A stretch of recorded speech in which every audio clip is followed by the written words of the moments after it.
Et yo tout le monde, c'est Julien, j'espère que vous allez bien aujourd'hui. On se retrouve pour une nouvelle vidéo pour parler de l'étape d'hier, l'étape de Toulouse, la 11e étape. Voilà, je vous ai fait un petit résumé il y a de cela 2 heures. Ce matin, la vidéo a dû sortir vers 10 heures. Pour vous parler de l'étape, mais là on va se concentrer sur la chute de Pogacar. Je voulais pas en faire une vidéo de base, mais en fait, ça a fait couler un peu beaucoup d'encre cette chute. Et beaucoup de monde a des avis un peu différents. Donc moi, je voulais revenir un peu sur sur ce fait de course, sur cette chute. Et en plus, est-ce que ça peut avoir des incidences sur sur les étapes qui viennent ou quoi? Donc voilà. Donc on va remettre un peu de contexte. Pogacar, il chute à peu près 6 km de l'arrivée, après la dernière côte du parcours, la côte de Côte-David, de, merde, de Pêche-David, je vais y arriver. Et en fait, il chute parce que Johan Essen, de l'équipe UX, en gros, lui coupe la route parce qu'il y a eu une attaque de Kevin Auclin. Et donc, Johan Essen a voulu suivre et en fait a coupé la route de Pogacar. Pogacar est tombé. Et il s'est relevé tout de suite, mais il y a eu un problème de chaîne ou je sais pas quoi. Donc il a pris 30 secondes de retard. Et le peloton a décidé d'attendre Pogacar. Voilà. Et donc Pogacar au final n'a pas perdu de temps, a fini l'étape juste avec des petites égratignures. Et donc ça a fait couler beaucoup d'encre. Pourquoi? Déjà parce que le peloton a attendu Pogacar. Je pensais pas que ça allait faire couler autant d'encre, pour être honnête avec vous. Parce que déjà c'est hyper fair-play du peloton de faire ça. Alors oui, je comprends pourquoi beaucoup de monde en parle. Parce que Jonas Vingegaard aurait pu rattraper le retard qu'il avait. Remco aurait pu rattraper aussi du retard qu'il avait. Et que voilà, ça reste un fait de course. Pogacar n'avait que pas tombé. Beaucoup de monde dit ça. Et beaucoup de monde aussi, il y a beaucoup de monde qui accuse Johannessen que c'est sa faute. Et a pris un peu une vague de haine, je crois, sur les réseaux. Les gens en 2025 sont devenus vraiment idiots, mais à un point. Ça me terrifie parfois. Enfin bref, donc beaucoup de monde, notamment je regardais en fait hier soir, je regardais l'équipe du soir. Et en fait ils en parlaient. C'est pour ça que j'ai fait cette vidéo, que j'ai eu envie de faire cette vidéo. Et ils en parlaient hier soir de cette chute de Pogacar. Et en gros ils disaient qu'ils comprenaient pas les Visma de pas rouler, d'attendre Pogacar, que Pogacar c'était entièrement sa faute s'il avait chuté. Alors bon, je sais pas si vous savez, mais moi j'aime beaucoup Pogacar. Mais peut-être des gens diront que je le défends ou quoi, mais je défends personne sur ce coup-là. J'ai revu les images. Dire que c'est la faute de Pogacar qui tombe, il faut y aller quand même. Il faut y aller. Parce que pour moi, c'est quand même la faute de Johansen. Pourquoi? Parce que il le fauche quand même, Pogacar. Il le fauche. Il lui coupe la route. Et donc en gros, je vous fais un petit résumé, les journalistes de l'équipe disaient que oui, il le fauche, mais Pogacar avait que être vigilant, et s'il était vigilant, à 100% vigilant, il aurait pu l'éviter.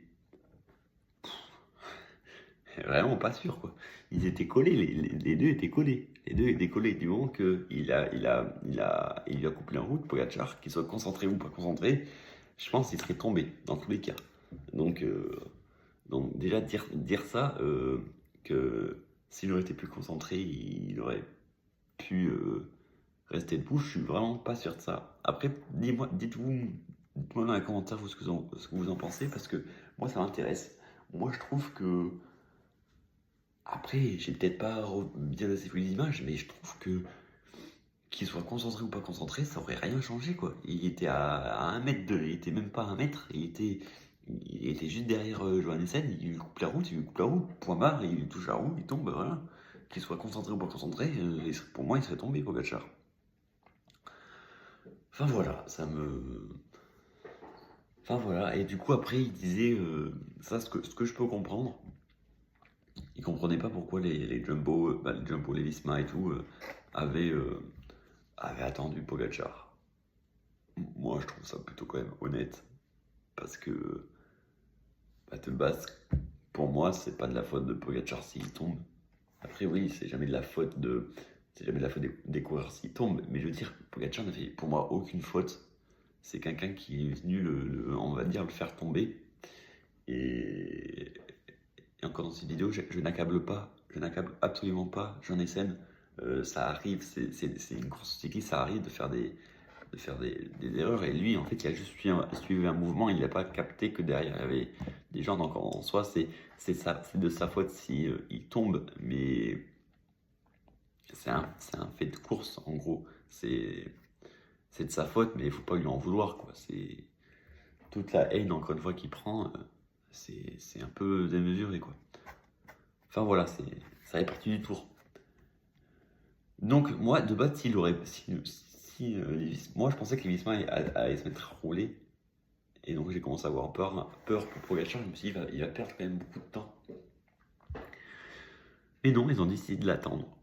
Donc voilà, les journalistes du coup de l'équipe ne comprenaient pas pourquoi ils l'ont attendu. Moi, je trouve ça juste beau en fait.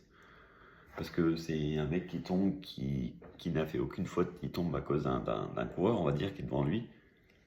Et ses principaux concurrents pour la victoire finale à Paris décident de l'attendre. Je trouve ça, en fait, je trouve qu'il n'y a aucun débat à avoir là-dessus. Genre, oui, ils auraient pu rouler, s'ils auraient roulé, genre, personne n'aurait rien dit, tout le monde aurait trouvé ça logique, tu vois, parce que, voilà, même si c'est dégueulasse pour Pogacar en soi, c'est la course. Mais non, eux, ils ont décidé d'attendre. Et c'est tout à leur honneur, en fait. Juste la classe. La Visma, ils ont juste eu la classe. Pour moi, hein. Peut-être que je peux me tromper, peut-être que je suis un imbécile de penser ça, mais pour moi, la Visma ont juste eu la classe d'attendre Pogacar. Ils ont dit, on va pas jouer Tour de France sur une chute à la con. Et pour moi, ils ont bien eu raison. Surtout que ben là, la chute intervient un jour avant. C'est pour ça aussi que je voulais faire cette vidéo. La chute intervient un jour avant les Pyrénées, la première grosse étape de montagne. Et donc en fait, même si Pogacar a des blessures un peu superficielles, il s'est un peu brûlé et tout,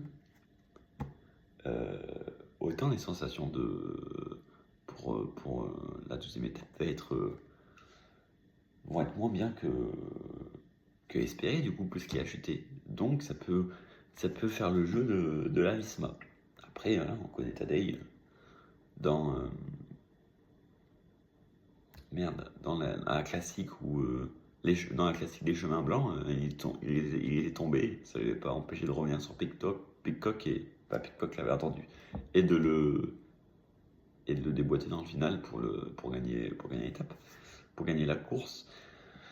Mais voilà, on verra, je pense, ça peut peut-être moi je pense ça peut enfin, ça va désavantager quand même cette chute, parce que je me dis que il peut avoir encore des petites séquelles aujourd'hui là pour cette étape des Pyrénées, donc je sais pas, mais oui, j'ai hâte de voir après sa chute, comment il va réagir sur le vélo. Voilà, même si c'est pas, comme je dis, c'est superficiel les blessures, j'ai hâte de voir. Donc voilà, en plus ça va être une étape hyper intéressante. Enfin, je vous en parlerai de l'étape sur un short que je vais faire, sur mes prédictions d'étape. Donc voilà, pour résumer, pour moi, ce n'est pas de la faute de Pogacar s'il tombe. C'est de la faute de Johannessen, même s'il ne faut pas l'accabler et tout. Parce qu'il lui coupe la route. En plus, Johannessen l'a reconnu. Hein. Il a parlé à un micro, je sais pas le cas c'était. À la fin de l'étape, il a reconnu son erreur. Et donc voilà quoi. Et la Visma ont décidé d'attendre Pogacar. La classe. Tout simplement, moi, c'est juste, j'ai juste ce mot-là à la bouche, la classe. Et en plus, comme je dis, moi j'aurais compris qu'il roule, hein, parce Jonas, il a plus de limite de retard en général. J'aurais compris qu'il roule pour essayer de rattraper. Il n'aurait pas mis une limite dans la gueule, là, Pogacar. Mais je pense qu'il aurait mis peut-être 20 secondes, 25 secondes, tu vois. Il aurait pu rattraper 25 secondes. Ils l'ont pas fait, et c'est vraiment la classe. Donc, d'ailleurs, c'est la moindre des choses. Tu as d'ailleurs remercié tout le peloton, tout le groupe mais jeune qui était là quand il a chuté. Donc voilà. Je trouve qu'on a fait un peu toute une histoire pour pas grand chose au final. Comme d'hab, j'ai envie de vous dire. En même temps, quand il s'agit de stars comme Tadej ou Jonas, ça fait couler de l'encre. En tout cas, voilà, c'était un peu mon avis sur cette chute, sur ce qui s'était passé. J'ai vraiment envie de savoir votre avis en commentaire de ce que vous en pensez, vous, de cette chute, si la Visma a eu raison d'attendre ou pas. Voilà, c'était tout pour cette petite vidéo. J'espère que c'était clair, j'espère que ça vous a intéressé. J'avais envie de faire cette petite vidéo, voilà. Donc voilà, en même temps c'est ma chaîne YouTube, hein, je fais un peu ce que je veux, j'ai envie de vous dire. Donc voilà, c'était Julien. On se retrouve pour l'étape là, du jour. Je vais faire mes prédictions. Régalez-vous bien parce que ça va être une belle étape. Régalez-vous bien. Et puis voilà, j'ai que ça à dire. C'était Julien. Ciao.